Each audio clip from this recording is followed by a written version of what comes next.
Okay, so what if I told you there's this ancient book, right?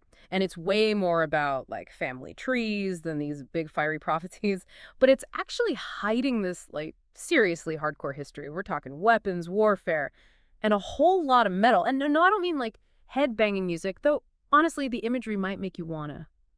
Get ready to deep dive into the Book of Jarom, short but surprisingly detailed and part of the Book of Mormon. What gets me is how this book kind of overshadowed, by its more epic siblings. Yeah. It gives us this incredibly grounded view of how the Nephi people actually lived. Like we're peeking through time at their everyday stuff, struggles, and yeah, got to mention their tech is surprisingly advanced for the time.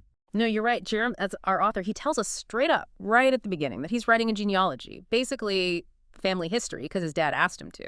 So he's laser focused on lineage, not on launching into sermons or like dropping prophecies left and right. It's really specific. Totally. And that tells us Jerem's really preoccupied with preserving his family's place within, Nephite society as a whole. Yeah. Which honestly speaks volumes about their values overall. Think about it. For them, lineage wasn't just, oh, who are you related to? Mhm. It tied directly into their core beliefs, their whole place in the world. Interesting. So it's not just a dry list of names and dates. It's making a statement about who they were. Exactly. And this whole lineage thing, it plays right into one of the most common themes in Jerem's writing, the nonstop warfare between the Nephites and the Lamanites. Yeah. The battles. Jerome does not hold back on the details. It's constant clashes, almost every other verse. But here's what I find really interesting. The way he describes their weapons, he gets so specific. Sharp-pointed arrows, quivers, darts, javelins. It's like he's going through a blacksmith's catalog.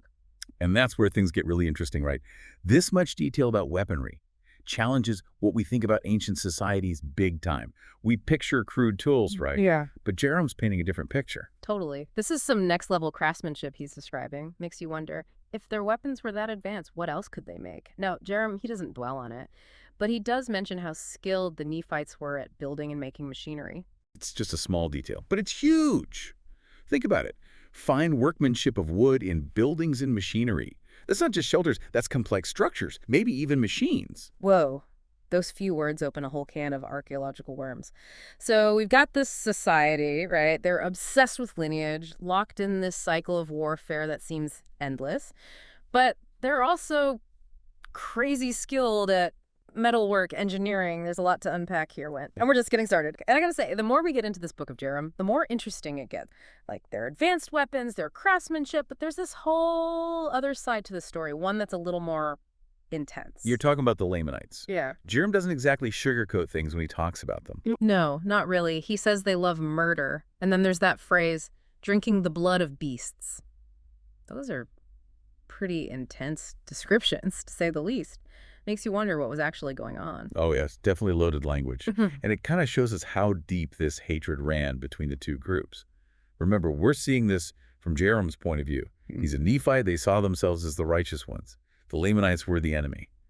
So, yeah, it's a harsh picture. Got to keep that context in mind. Right. It's like that saying, history is written by the victors. Or, well, recorded by them in this case. Exactly. And it proves a really important point. Even in these ancient texts, sacred texts even, you got to watch out for the author's bias, their perspective. That makes a lot of sense. But even with that in mind, drinking the blood of beasts is a pretty vivid image. Like, any clues about if there are actual cultural practices behind that, or is it just, like, exaggeration? It's definitely possible. Anthropology shows us all the time what one culture thinks is barbaric. Yeah. Could be totally normal, even meaningful to another. We just don't have enough context to say for sure. It's like we're looking at a tiny part of a huge painting. And without the rest of it, who knows what it really means? But that's part of what makes this so fascinating, these little peeks into a lost world. Exactly. And it shows how important it is to come to these texts with curiosity and humility, too. We got to ask tough questions. Be okay with not knowing everything and not jump to conclusions. So we've got these two groups, right? Nephites, Lamanites, stuck in this cycle of conflict that never seems to end. But even with all that, we get these fascinating details about their societies, what they believed, their technology. It reminds us, history isn't just dates and battles. It's about people. People with hopes, fears, ambitions, and yeah, flaws too. And honestly, sometimes those flaws, those moments of struggle and conflict, that's where we learn the most about who we are. Well said. And speaking of learning more, there's this one detail in Jarom that really stuck out to me. He straight up says he's writing this record for the Lamanites, his enemies. It seems like a small thing, but it really says a lot about how he saw things, what he hoped for. So, I mean, think about it. He's writing this for the benefit of the very people he sometimes describes in a, shall we say, not so positive light. It's a really interesting contradiction, yeah. On the one hand, generations of war, like constant conflict. And he doesn't use the nicest language when he talks about it. But then he frames it as this message of hope. Like he's trying to find a way to get these two groups to, I don't know, maybe understand each other better. Yeah. And that's what gets me. It's such a powerful message, even now. Jarom's not content just writing for his own people, his own descendants. He's reaching out to the people they've been fighting for generations.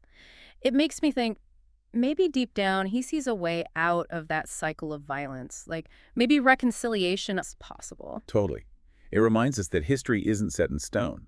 The way groups relate to each other, it can change, evolve, even heal, given time. The Jarom wrote centuries ago, it's like this little glimmer of hope, saying even the worst conflicts, the ones that seem like they'll never end, they can be overcome. It's a message that feels really relevant right now, don't you think? It feels like everywhere you look, there's division. The world feels really split, But then you read something like this from a totally different time and place, and it reminds you those divisions, they don't have to be permanent. Exactly. The Book of Jarom, it's all about the past, obviously. But at its core, it's about this very human need for understanding, for connection. Even with those we see as enemies, it's saying, look, we have our differences. But underneath all that, there's a shared humanity there. It connects us all. So we've got to wrap up our deep dive into Jarom's world soon, but it's a world of war, of faith, of some crazy advanced skills. But if you had to pick one big takeaway, what would it be? What do you want our listeners to remember? I think the biggest thing is, don't underestimate perspective, how it can change things. Jarom could have written a very different book, easily. It could have been all about Nephite victories and how terrible the Lamanites were. But he didn't. He chose to make it like a bridge, a way to share his people's story, but also maybe find some common ground. It's a good reminder that even in the roughest times, when things look really bleak, there's always hope. We just have to be willing to look for it, to build those bridges, to see each other, to see the humanity in everyone. And on that note, we'll wrap up our deep dive into the Book of Jarom. Until next time, keep exploring, keep asking those tough questions, and remember, there's always more to learn, more to uncover if you just dig a little deeper.